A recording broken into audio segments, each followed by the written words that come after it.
Hello, अमृत classes की तरफ से मैं अतुल आप सबका स्वागत कर रहा हूं। जैसा कि ये एक पेपर है सीजीएल 3 मार्च का।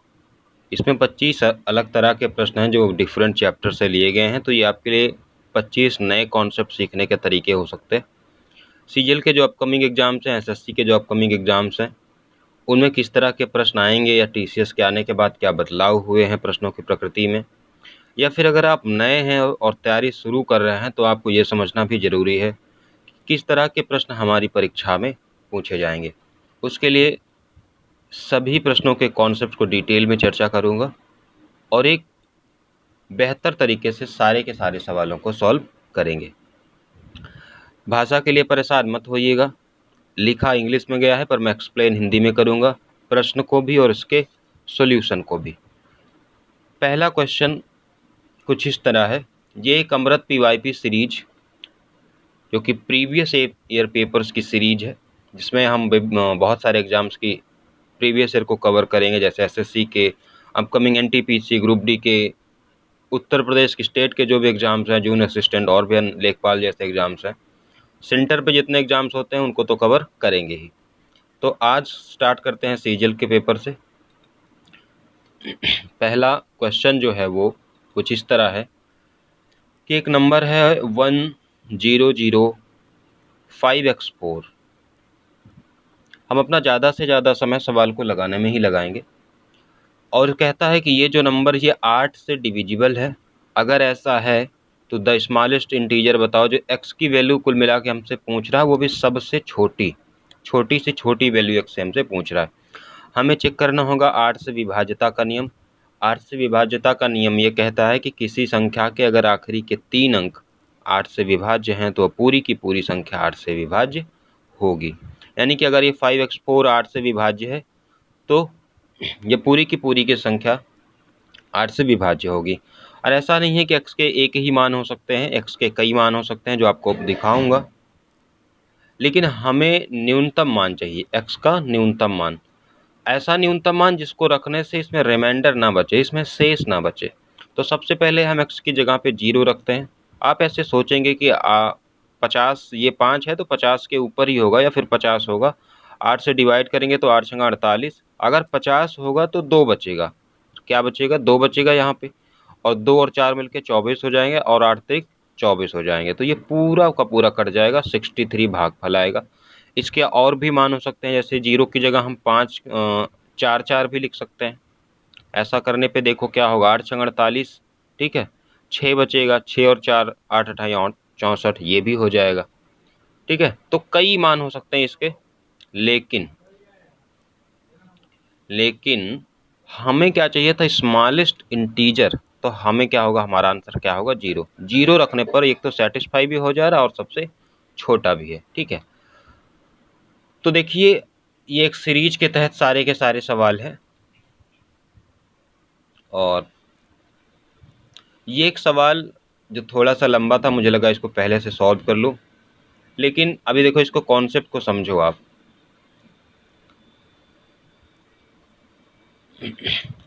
इसको मैं लिखा ही रहने देता हूँ, एक लाइन तो लिखा ही रहने देता हूँ। दरअसल मैं एक बार पहले शूट कर रहा था और कुछ टेक्निकल प्रॉब्लम हो गई तो हमने इसको बंद कर दिया। यहाँ पे क्या है कि दो इक्वेशंस दे रखे हैं, एक तो x equals to 4 cos A plus 5 sine A और y equals to 4 sine A minus 5 cos A. हमें x square plus Y square की वैल्यू का पूछ रहा। हम एक्स स्क्वायर को अलग निकाल लेते हैं, वाई स्क्वायर को अलग निकाल लेते हैं, उसके बाद दोनों को ऐड कर दें। जैसे हमने एक्स स्क्वायर को निकाला तो ये स्क्वायर होगा और एक्स यहाँ पे ये भी होल स्क्वायर हो जाएगा। ये a प्लस बी के होल स्क्वायर पे ये वर्क करने लगेगा, जो लिखने पे 16 कास स्क्वायर है 25 साइन स्क्वायर है प्लस 24 2 इंटू, ये 24 नहीं है बल्कि 2 into 4 cos A plus 5 sine ए आएगा। दूसरा जो हमारा टर्म है ये y है, देख रहे हैं आप, ये y है। y को दोनों तरफ स्क्वायर करेंगे तो y स्क्वायर हो जाएगा 16 कॉस स्क्वायर ए प्लस 25, ये 16 साइन होगा ना, यहाँ पे ये साइन है।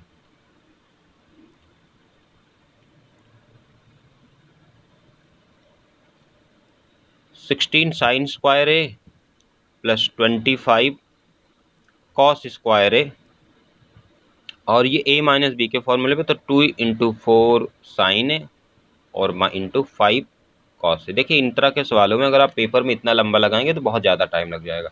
हम अगर इन दोनों को ऐड कर देते हैं तो ये हो जाएगा X square plus Y square. अब देखो यहाँ पे ये भी वही है, ये भी वही है, तो ये दोनों कैंसिल आउट हो जाएंगे।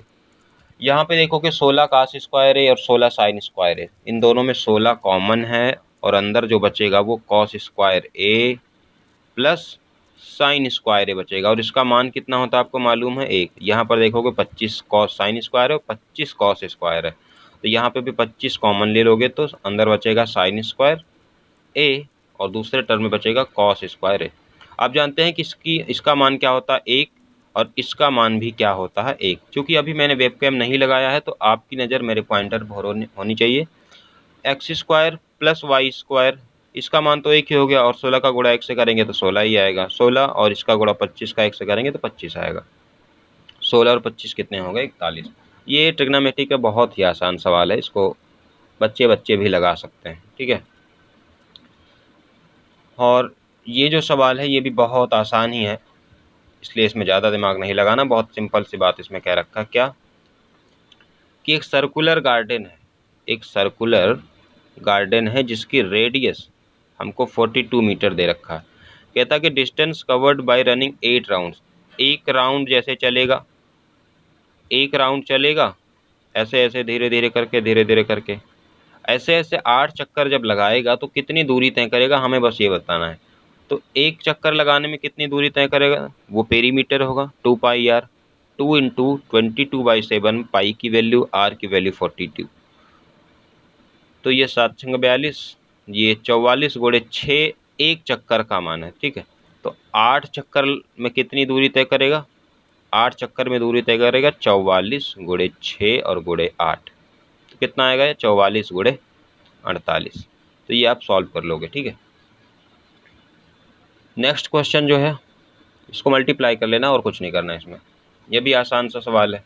इसमें क्या कह रहा है कि हमें x प्लस वाई की वैल्यू दे रखी है, y प्लस जेड की वैल्यू दे रखी है और z प्लस एक्स की वैल्यू दे रखी है। हम क्या करते हैं, हमको X square upon Y Z पूछ रखा है, हम क्या करते हैं कि हम स्टार्ट करते हैं इससे कि हम सबको सम कर देते हैं, x प्लस वाई को भी, y प्लस जेड को भी, z प्लस एक्स को भी, सबको सम करेंगे तो देखो इधर ये 8, ये 13 और ये 17, x और x मिल के 2x हो गए, और इसी तरह सब कुछ 2 बार हो जाएगा, तो 2 कॉमन ले लेंगे, एक स्टेप मैं कम कर दे रहा हूँ, और ये 13 8 21 17 38 हो जाएगा। और ये x plus Y plus Z करेंगे तो ये 2 से 38 19 बार कट जाएगा, इसकी वैल्यू आ जाएगी 19। अभी आपको x plus Y plus Z की वैल्यू मिल गई है, आपके पास x plus Y equals to Z भी है। अब आपको क्या मिल जाएगा, आपको सारे के सारे वैल्यू मिल जाएंगे। अगर इसमें ये जो मान निकला है इसमें हम x प्लस वाई की वैल्यू रख दें, वो क्या है 8, और जेड की वैल्यू हमें क्या मिल जाएगी, जेड की वैल्यू मिल जाएगी 19 माइनस 8 यानी कि 11। अगर इस वाले में जेड प्लस एक्स में हम रख दें 11, तो 11 प्लस एक्स इक्वल्स टू 17, एक्स की वैल्यू क्या आ जाएगी 6, एक मान यहाँ आ गया, एक मान यहाँ आ गया। इसके अलावा और क्या रख सकते हैं, इसके अलावा हमें एक्स जेड की मान निकल गया, हमें वाई चाहिए, ये जो है इक्वेशन ये, इसमें वाई का मान रख दो, वाई का मान तो निकालना ही है, जेड का मान रखना, ठीक है। तो वाई प्लस जेड का मान 11 है और ये 13, तो वाई का मान क्या हो जाएगा 2। हमसे जो पूछ रहा है X square upon Y Z, एक्स का मान है 6, 6 इंटू 6, वाई का मान है 2, जेड का मान है 11, 2 3 जा ये कैंसिल आउट हो जाएगा, 6 3 जा 18 और ये अपान में 11, यही आपका आंसर होगा।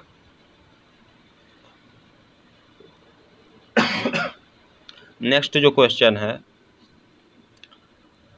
एक ट्राइंगल है, ठीक है, एक ट्राइंगल है और उस ट्राइंगल का नाम है ABC। वैसे मैक्सिमम ट्राइंगल के नाम ABC ही होते हैं। MN एक लाइन है that is parallel to BC, ये BC के पैरेलल है और इसका नाम MN है। फिर कहता है कि एरिया ऑफ जो क्वाड्रिलेटरल MBCN है, इसका एरिया 130 सेंटीमीटर स्क्वायर है, और कहता है कि AN और NC 4 और 5 है। ये पूरा कितना होगा, आप कहेंगे ये पूरा 9 होगा। कैसे? अगर ये 4 है और ये 5 है तो 4 और 5 मिलके दोनों 9 हो गए। इस तरह के सवालों में बहुत आसान सी प्रक्रिया अपनाई जाती है कि इस पूरे के पूरे जो ट्राइंगल है इसका एरिया होगा इसका स्क्वायर, 9 का स्क्वायर 81 यूनिट स्क्वायर, ठीक है। इसका एरिया होगा 81 और इस वाले भाग का आप समझ रहे हैं किसका है, ये जो इतना केवल भाग है ये MAN, इसका जो होगा वो 4 का स्क्वायर होगा 16। तो आप बताओ कि अगर हम इस पूरे के पूरे ABC में से MAN को घटा दें तो क्या MBCN का एरिया मिल जाएगा? आप कहेंगे बिल्कुल सही। एरिया ऑफ MBCN वो होगा area of triangle of ABC में से हम area of triangle of MAN को घटा दें तो हमें मिल जाएगा।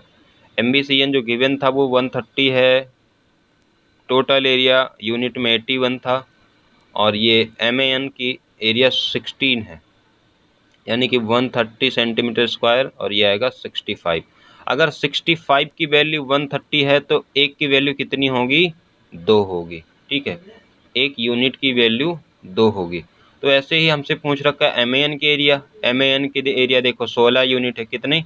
4 का स्क्वायर 16, 16 यूनिट है तो 16 यूनिट है तो 16 का मान कितना हो जाएगा? 16 गुणे 2, 32 सेंटीमीटर स्क्वायर इसका आंसर आएगा। बहुत ही आसान सा इसका कॉन्सेप्ट होता है। बाकी डिटेल में पढ़ाऊंगा जब इसको, या फिर कभी ऐसी क्लास लेनी हुई तो डिटेल में आपको बताऊंगा। जल्द ही मैं एक बैच शुरू करूंगा NTPC के लिए, जो प्रैक्टिस बैच होगा, ग्रुप डी के लिए भी प्रैक्टिस बैच होगा, दोनों को कंबाइन, और CGL के लिए 2020 के लिए मैथ्स का एक रीजनिंग का भी बैच लेके मैं बहुत जल्द आऊँगा। सवाल में कह रहा है कि ABC 24, 15 और 12 दिनों में काम करते हैं। LCM मेथड से 24, 15 और 12 दिनों में ये काम करते हैं। इसका LCM जो होगा वो 120 होगा, यानी कि एक दिन में ये 5 यूनिट काम करता है, ये 8 यूनिट काम करता है और ये 10 यूनिट करता है। फिर कहता है कि B और C ने स्टार्ट किया काम को और 3 दिनों के बाद छोड़ दिया। B और C के एक दिन का काम क्या है? B और C के एक दिन का काम क्या है? ये 8 और 10, ये कितने दिन का काम है? एक दिन का काम है। लेकिन कह रहा है कि उसने एक दिन नहीं बल्कि 3 दिन काम किए हैं, तो इंटू क्या कर दो? 3, 54 काम, 54 काम। तो अब देखो टोटल काम करने थे 120, उसमें से B और C ने मिलके 54 काम कर दिए हैं। तो बचा हुआ काम क्या है? शेष काम की अगर हम बात करें तो टोटल काम जो है 120, उसमें से अगर 54 को घटा दें तो जो आएगा 66, वो बचा हुआ काम है। और कहता है कि इस काम को कौन करेगा? ए अलोन, केवल ए करेगा। फिर कहता है कि कितने दिन इसको लगेंगे इस रिमेनिंग वर्क को करने के लिए, बचे हुए काम को। तो भैया बचा हुआ कितना काम है? आपको लेंगे 66 यूनिट। करेगा कौन? ए। एक दिन में करता कितना है? 5, तो 66 यूनिट को करने में लगाएगा 66/5, यानी कि 13 सही 1/5 दिन लगेगा। शेष काम को ए अकेले को करने में 13 सही 1/5 दिन। ये बहुत सिंपल सा सवाल है। देखो इस तरह के सवालों में आप सॉल्व मत करो, पहले अपने आप से अप्रोक्सीमेशन लगा लो, अपने मन में समझा लो। अगर हमें x - y 4 है, xy 45 है, तो x की वैल्यू 9 और y की वैल्यू 5 रखेंगे। 9 - 5 भी 4 होता है और 9 गुणे 5 भी 45 होता है। तो आप देखेंगे ये सेटिस्फाई हो जा रहा है। आप बहुत आसानी से 9 का क्यूब रख दो 729 और y का क्यूब रख दो 125, ये आएगा 4, 0 और 6, 604 इसका मान आ जाएगा। टाइम वेस्ट मत करो क्योंकि उतना टाइम आपके पास रहेगा नहीं। ये बहुत सिंपल सा सवाल ये भी है। देखो आप देख रहे हैं कि जो सवाल हैं CGL के भी वो बहुत ज़्यादा हाई फाई अभी नहीं है। कहने का मतलब किस शिफ्ट में आप पढ़ रहे हैं ये भी डिपेंड करता है, फिर भी कहता हूँ कि बहुत हाई फाई नहीं है।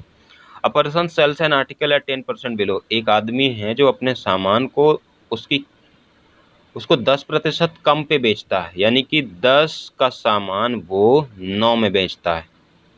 आप समझ रहे हो? 10% का मतलब होता है 1/10। तो 10 के सामान को 1 कम में बेचता है। सामान कितने का था? 10। कितने परसेंट कम? 1%। 10 का 10% कितना हुआ? 1। कितना कम? 1। पहले 10 पे बेचता था, बेच कितने पे रहा है? 9 पे। ये CP थी, ये CP थी और ये इसकी SP है। हैड ही सोल्ड, यानी कि कंडीशन है कि अगर वो 332 रुपये अधिक पे बेचता तो उसे 20% का प्रॉफिट होता। किस पे 20% का? CP पे। तो 10 का 20% होगा क्या, 12 हो जाएगा। ये क्या हो गया, S1P है, ये तब है जब 332 रुपये अधिक में बेचा गया।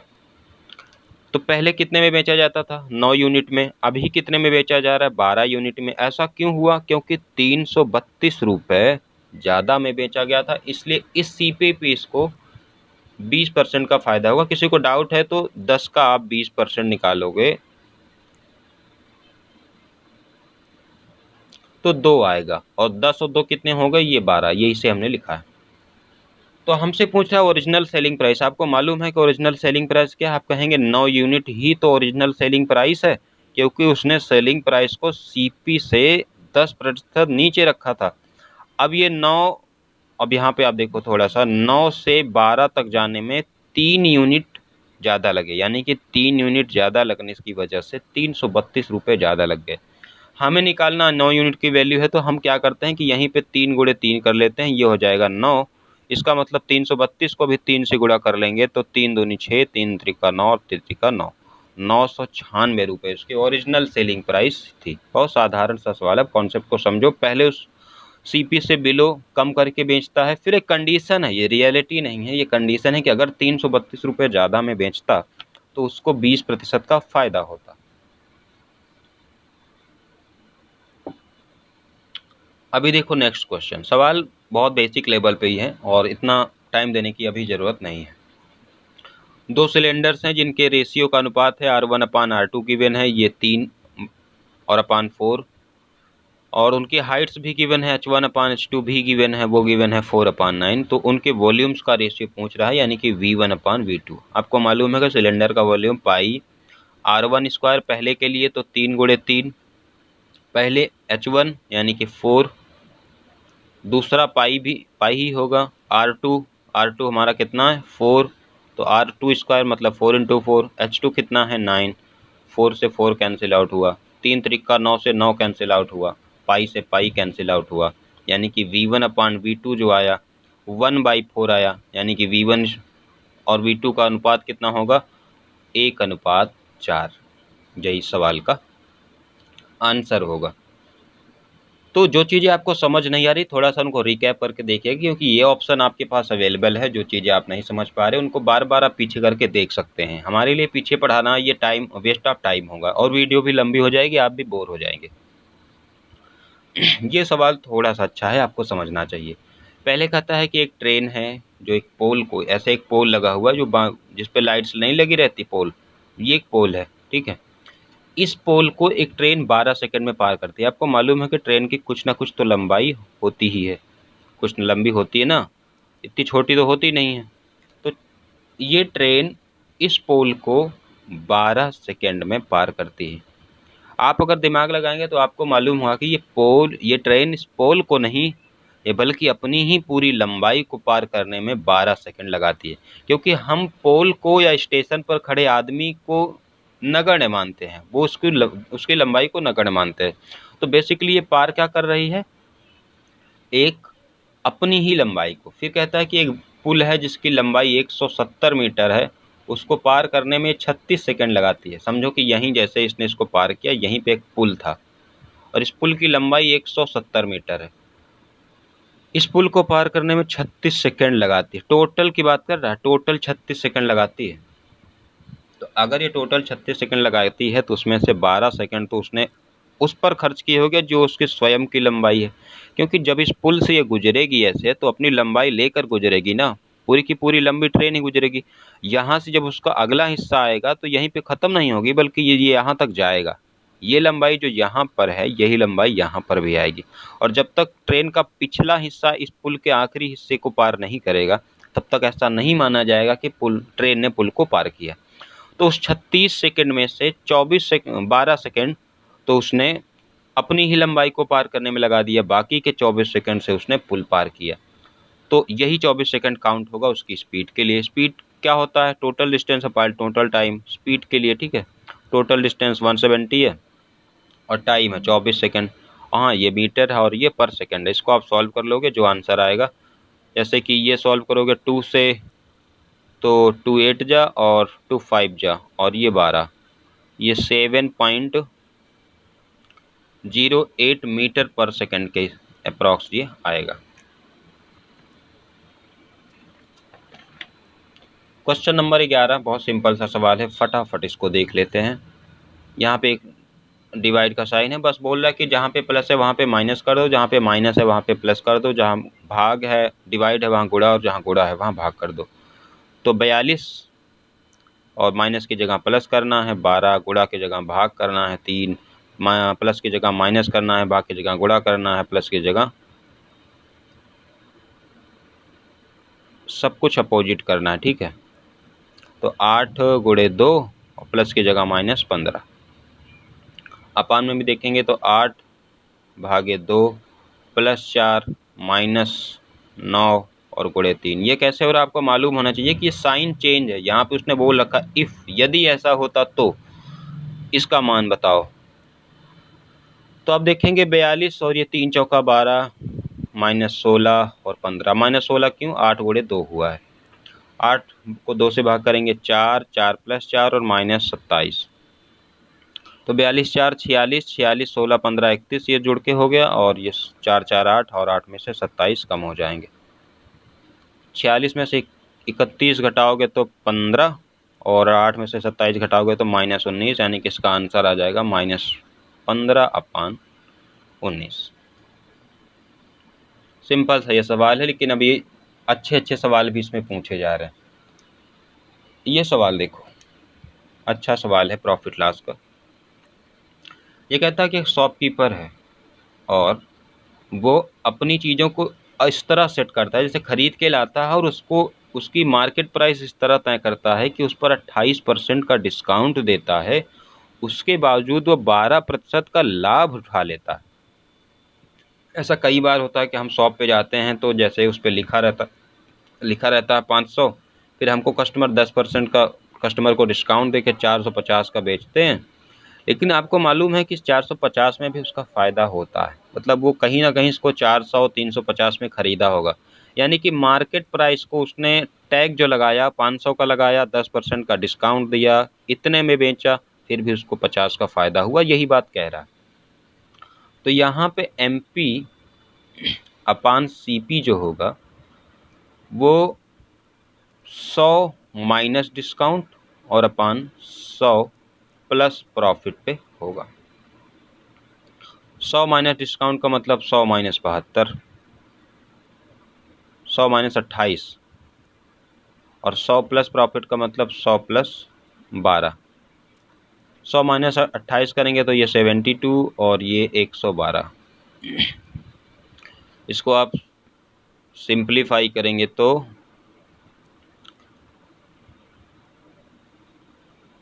8 से कैंसिल आउट करेंगे तो 8 9 72 और 14 8 112। 9 और 14 क्या है, MP और CP है। फिर कहता है कि मार्क प्राइस इज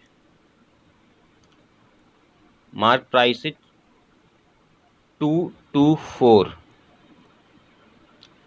ये CP ऊपर रहेगा और नीचे MP रहेगा। इसको मैं आपको प्रूव करके दिखा रहा हूँ। जैसे कि देखो ये MP है, MP के 28% डिस्काउंट मतलब MP के 72% का जो मान है वही मान CP के 112% का है। तो MP/CP जो होगा वो 112/72 होगा। यही कॉन्सेप्ट यहाँ पे डायरेक्टली ये याद कराया जाता है कि CP/MP जो है, ये छोड़ के CP/MP जो है वो 100 माइनस डिस्काउंट और 100 प्लस डिस्काउंट होगा। ठीक है, तो आप देखेंगे कि 9 14 आएगा। 14 की वैल्यू उसने खुद दे रखी है 224 और 9 की वैल्यू हमसे पूछ रहा है। तो 14 की वैल्यू अगर 224 है तो 1 की वैल्यू 14 कम 14 और 8 84, 14 6 84। 9 की वैल्यू 9 गुणे 16 हो जाएगी, यानी कि 144। हमारा आंसर क्या होगा कि देन द CP कितनी थी, 144 रुपये। नेक्स्ट क्वेश्चन को देखो। इसमें कहता है कि 4300 एक रुपया है जो 2 सालों में साधारण ब्याज की दर से 4644 रुपये हो जाता है। फिर कहता है कि प्रिंसिपल अमाउंट फाइंड करो जो 10,104 रुपये हो जाएगा 505 सालों में, देखो दो, इसमें कंफ्यूज मत होना, ये नहीं पूछ रहा है कि 10,104 5 सालों में कितना हो जाएगा, बल्कि ये पूछ रहा है कि वो प्रिंसिपल फाइंड आउट करो जो 5 सालों में 10,104 आएगा। तो हमें सबसे पहले ज़रूरत होगी, देखो 4300 से कितना हो रहा है, 4644, यानी कि ब्याज जो मिल रहा है वो 344 रुपये 2 सालों के लिए है, यानी कि 172 रुपये 1 साल के लिए। तो इसको हम क्या, पहले इसकी रेट फाइंड आउट कर लेते हैं। 172 रुपये ब्याज है, 4300 प्रिंसिपल है, पी आर हमें पता करना है, टाइम है 1 साल, और अपान 100। तो आप देखेंगे कि ये 4% आएगी, ठीक है। रेट जो आएगा वो 4% आएगा। अब अगर रेट 4% है तो साधारण ब्याज की दर में तो वो प्रॉब्लम होती नहीं, हर साल 4%। ये एक प्रिंसिपल था जो 5 सालों में 10,104 रुपये हो जाता है, वो भी 4% रेट पे। तो हर साल अगर 4% रेट है, मतलब 4 पंचे 20% रेट है, यानी कि जो 100 रुपये था वो 5 सालों में बढ़ के 120 रुपये हो गया। तो इसी 120 की वैल्यू दे रखी है 10,104, यानी कि 120 की वैल्यू 10,104 है। तो 100 की वैल्यू हमें पता करनी होगी। 100 की वैल्यू के लिए हमें 10,104 और अपान 120 करना होगा और इंटू 100 करना होगा। यहाँ पे देखो, इसको सॉल्व करोगे 10,104 और अपान 120 इंटू 100, 20 से ये 5 बार और ये 6 बार,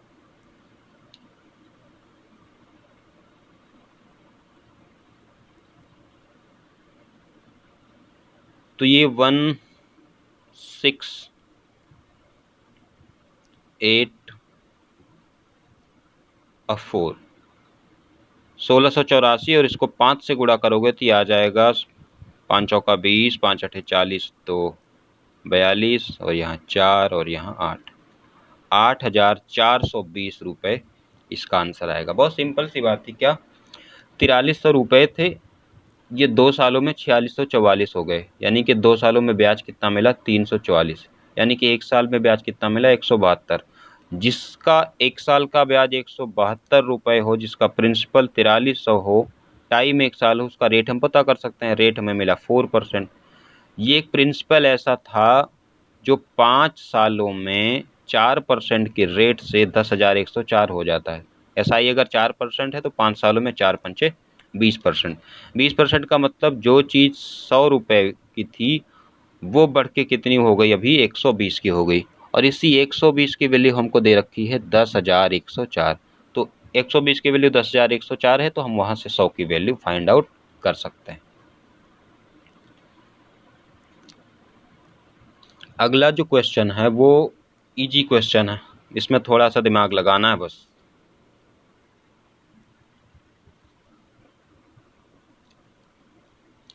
देखो क्या है, कहता कि 6 नंबर्स हैं, उनमें से जो पहले की 5 संख्याएं हैं वो छठी संख्या की 7 गुनी है। एक तरफ है 5 संख्या, दूसरी तरफ है छठवीं संख्या, ठीक है। 6 संख्याएं हैं जिनको 2 भागों में ऐसे बांटा गया है इस कथन की कंडीशन शर्तों के हिसाब से। एक तरफ 5 संख्या और एक दूसरी तरफ 6 संख्या। ये जो 5 संख्याओं का योग है, सम है ना, वो छठी संख्या से 7 गुना है, यानी कि अगर इसका मान x है तो इसका मान कितना है, 7x है। कैसे, छठी संख्या x होगी तो इसका 7 गुना 7x, और 7x ही इन 5 संख्याओं का योग है। फिर कहता है कि इफ़ देयर एवरेज इज 136, संख्याएं कितनी है भैया, आप कहेंगे 6। योग कितना है, इन 5 संख्याओं का योग कितना है, आप कहेंगे 7x। ये संख्या कितनी है, आप कहेंगे x। संख्याएं कितनी थी, 6, और इसी का मान कितना है, 136। एवरेज होता क्या है, एवरेज क्या होता है, औसत क्या होता है, total number of, total sum और टोटल नंबर ऑफ आइटम्स, जितने आइटम्स हों। तो टोटल सम हमें 7x प्लस x मिल जाएगा। हमारे पास 6 संख्याएं थी, यहाँ से हम इसको फाइंड आउट कर लेंगे। 8x/6 equals to 136। 8 से कैंसिल आउट कर लो तो ये 1 और ये 7, x का मान ही हमसे पूछ रखा था, कितना आ जाएगा 102। बहुत सिंपल सा सवाल था। आप देख रहे हैं कि सवाल इतने बड़े और इतने टफ नहीं है। ये नेक्स्ट क्वेश्चन अगर आप देखेंगे, ये दे रखा है कि a प्लस बी की वैल्यू 45 डिग्री है। ठीक है, हम दोनों तरफ tan ले लेते हैं। tan a plus B equals to tan 45। tan a plus B का फॉर्मूला आप जानते हैं कि tan a plus tan b upon 1 minus tan a और tan b होता है। tan 45 का मान 1 होता है। अगर आप इसको क्रॉस मल्टीप्लाई कर दें ऐसे ऐसे, आप देखेंगे tan a plus tan b, इसकी वैल्यू 1 माइनस tan a और tan b होगी। अब देखो हमसे पूछ क्या रहा है, हमसे पूछ रहा 2 1 plus tan a 1 plus tan b। इसको ओपन कर लो, 2 मल्टीप्लाई कर लो इन दोनों को, 2 को अपनी जगह रहने दो, 1 plus tan b plus tan a और plus tan a tan b multiply करने पे आएगा। फिर आप देखोगे कि tan a plus tan b की वैल्यू क्या है, ये यहाँ से आप निकाल लोगे। tan a plus tan b की value 1 minus tan a tan b है, तो ये 2 और 1 plus tan b plus tan a की वैल्यू यहाँ से निकालोगे, ये आ जाएगी 1 minus tan a tan b। यहाँ पर भी लिखा हुआ है tan a plus tan b, जो ये कि बचा हुआ ना ये वाला, दोनों पॉजिटिव नेगेटिव है, कैंसिल आउट होगा और ये 2 अंदर भी हो गया, 2 2 दूना 4। तो 1 प्लस tan a और 1 प्लस tan b की वैल्यू कितनी होगी, 4। सिंपल सा सवाल था, आपको सिर्फ सेट करना था। ये भी बहुत सिंपल सा सवाल है। यदि एक आयत की लंबाई में 40% की वृद्धि हो जाए और चौड़ाई 20% कम हो जाए तो उस आयत के क्षेत्रफल में क्या परिवर्तन होगा। आपको मालूम है कि आयत का जो क्षेत्रफल होता है, आयत का जो क्षेत्रफल होता है वो होता है लंबाई गुणे चौड़ाई, यानी कि L इंटू बी। 40% की फ्रैक्शन जो होगी वो 2/5 होगी और 20% की फ्रैक्शन जो होगी वो 1/5 होगी। यानी कि इंक्रीज हो रही, पहले 5 थी लंबाई, अभी कितनी हो गई 7। ठीक है, ये L है और ये B है। चौड़ाई कम हो रही, यानी कि पहले 5 थी अब 4 हो गई, 20% कम हो रही ना। तो L इंटू बी इसको करोगे, इसको भी करोगे, एरिया आ जाएगा। पहले एरिया थी 25 यूनिट, अभी एरिया है 28 यूनिट। कितने का परिवर्तन हुआ, 3 का परिवर्तन हुआ। 3 का परिवर्तन कितने पे हुआ, 25 पे हुआ। परसेंट निकालने के लिए 100 से गुणा, 25 चौका कितने प्रतिशत का परिवर्तन हुआ। अगर प्रतिशत में पूछे तो 12% का परिवर्तन उसके क्षेत्रफल में हुआ है। सिंपल सा, ऐसे ही आपको पुट करना, जल्दी से जल्दी हो जाएगा। नेक्स्ट है, एक ट्राइंगल है ABC, वैसे ज़्यादातर ट्राइंगल्स ABC ही होते हैं, और इसकी एरिया भी आज में दे रखी है 44 square centimetre. D mid point है BC का, ठीक है, इस BC का मिड पॉइंट है D। E मिड पॉइंट है AB का, यहाँ E है, ठीक है। ये कुछ इस तरह मिल जाएंगे। एरिया BDE, ये हमसे पूछ रहा। देखो ये भी एक है, ये भी एक है, क्योंकि ये मिड पॉइंट है, ये भी एक है और ये भी एक है। ये टोटल कितना है, 2। ये कुछ इस तरह है कि 2, तो ये टोटल एरिया यूनिट में कितनी होगी, 2 का स्क्वायर। 2 का स्क्वायर कितनी होगी, 4 है। यूनिट में इसका एरिया टोटल ABC का, इसका 4 यूनिट होगा, 4 यूनिट, और इसका 1 यूनिट होगा, किसका, BDE का। तो 4 की वैल्यू हमको दे रखी है कितनी, 4 की वैल्यू हमको 44 सेंटीमीटर स्क्वायर दे रखी है, यानी कि 1 की वैल्यू 11 सेंटीमीटर स्क्वायर। हमसे पूछ रहा है BDE का मान, BDE का मान 1 सेंटीमीटर 1 यूनिट स्क्वायर है, तो यही हमारा आंसर हो जाएगा। हमने इस तरह के 2 सवाल इस पेपर में किए और दोनों में ही देखा कि जो इसका रेशियो होता है XY है, तो ये x प्लस वाई का होल स्क्वायर ही इस पूरे ट्राइंगल का एरिया होगा, और अगर सिर्फ इसकी बात करें तो ये एक्स स्क्वायर होगा।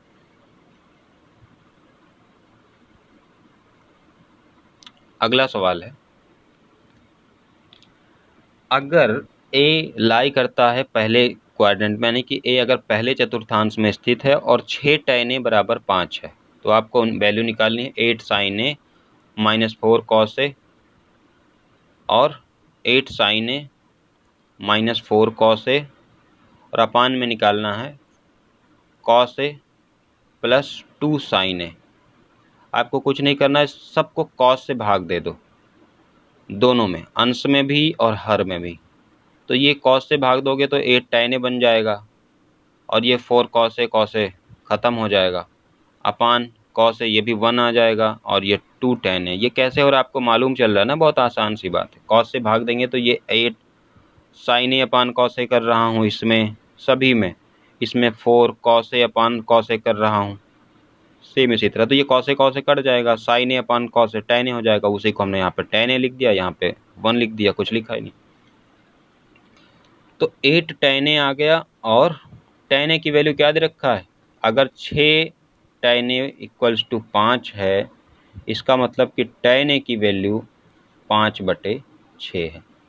तो 8 इंटू tan a मतलब 8 into 5/6 minus 4 upon 1 plus 2, tan a का मान 5/6। इसको 2 से काटोगे 3 बार, इसको ये 2 से काटोगे 4 बार और 3 बार, ऊपर एलसीएम 3 और ये आएगा 20 माइनस 12 अपान 3, 3 प्लस 5, 3 से 3 कैंसिल आउट हो जाएगा, 20 में 12 वैसे होंगे 8, और ये भी नीचे 8 ही आएगा, तो ये दोनों कैंसिल आउट है कि 1 आएगा, और इसका आंसर क्या आएगा 1।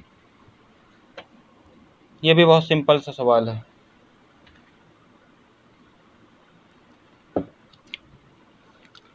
इसमें कहता है कि 640 स्टूडेंट्स थे, जिनमें बॉयज और गर्ल्स का रेशियो 5 और 3 था। आपको मालूम है कि अगर 5 3 8, 8 की वैल्यू 640 है, इसका मतलब 1 की वैल्यू 80 है। अगर 1 की वैल्यू 80 है तो ये भी 5 गुणे 80 और ये 3 गुणे 80, यानी कि ये 400 और ये 240 रियल वैल्यू। फिर कहता है कि 30 लड़कियां बढ़ाई जाती हैं। कौन बढ़ता है, 30 गर्ल्स बढ़ती हैं। इसमें होता है +30 और ये हो जाता है 270। इसमें होता है +x और ये कितना हो जाता है मालूम नहीं, लेकिन जो अनुपात आता है वो 14:9 आता है, यानी कि इस 9 की वैल्यू 270 है, यानी कि 30 गुना है। 30 गुना ये भी है तो 30 गुना ये भी होगा, क्योंकि अनुपात तो बराबर होते हैं। तो 14 त्रिक 42, 420। 400 और 420 के बीच कितने का फ़र्क है, 20। हमसे पूछ ही रहा था कि कितने लड़के और ऐड करने होंगे, तो +20 लड़के हमें ऐड कर रहे होंगे, जो कि ये रेशियो का बेसिक कॉन्सेप्ट है, इससे हमने लगाया है।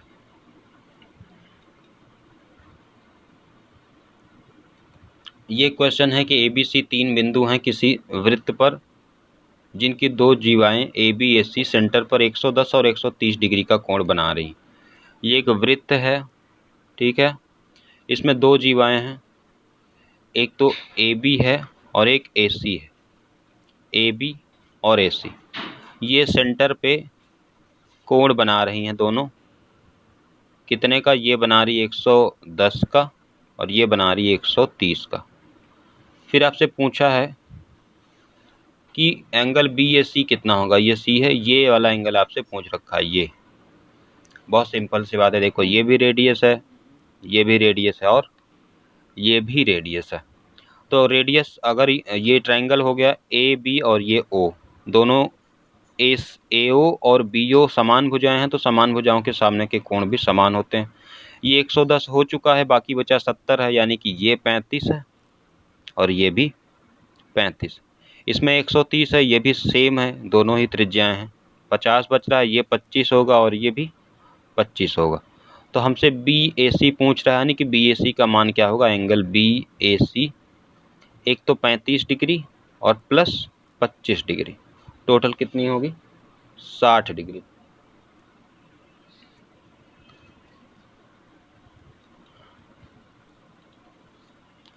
ये नेक्स्ट क्वेश्चन है जिसमें x equals to 2a, x की पावर 2a, y की पावर 2b और z की पावर 2c तीनों बराबर हैं, लेकिन तीनों का मान 0 नहीं है।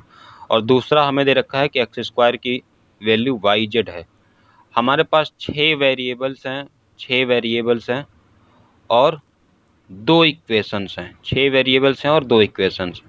जब वेरिएबल्स 6 हैं तो हम सबको ट्राई करते हैं 1 मानने का, यानी कि ABC को 1 मानते हैं। जब ABC को 1 मानते हैं और XYZ को भी बाद में 1 इसकी वैल्यू आएगी मान लेते हैं, तो आप देखेंगे कि 1 की पावर 1, 1 की पावर 1, 1 की पावर 1 और ये 0 भी नहीं है। 1 की पावर 1 सबके लिए बराबर है, सब बराबर हो गए 1 1 1 और ये 0 भी नहीं है। That does not equal to 0, यही तो बोल रहा था ना, बस इतना सेटिस्फाई करना था। फिर हमसे AB BC CA और अपान BC पूछ रहा था, तो AB एक भी 1 होगा, BC भी 1 होगा, CA भी 1 होगा और BC भी 1 होगा, यानी कि 3 अपान 1, यानी कि आंसर क्या होगा 3। तो इन 25 सवालों में से 4 ऐसे क्वेश्चंस थे जो DI के थे। DI के सवाल उनको मैं एक साथ कराऊंगा।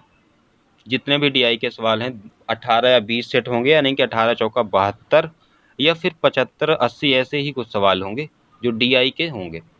सेट में DI के क्वेश्चन छोड़ के बाकी सारे करा रहा हूँ, DI के एक साथ कराऊंगा। और आज इतना ही, 21 सवाल। ये अमृत की PYP सीरीज चलती रहेगी, जिसमें बहुत सारे तरह के जो स्टेट लेवल के हैं, सेंटर लेवल के हैं पेपर्स, उनको सॉल्व कराता रहूँगा।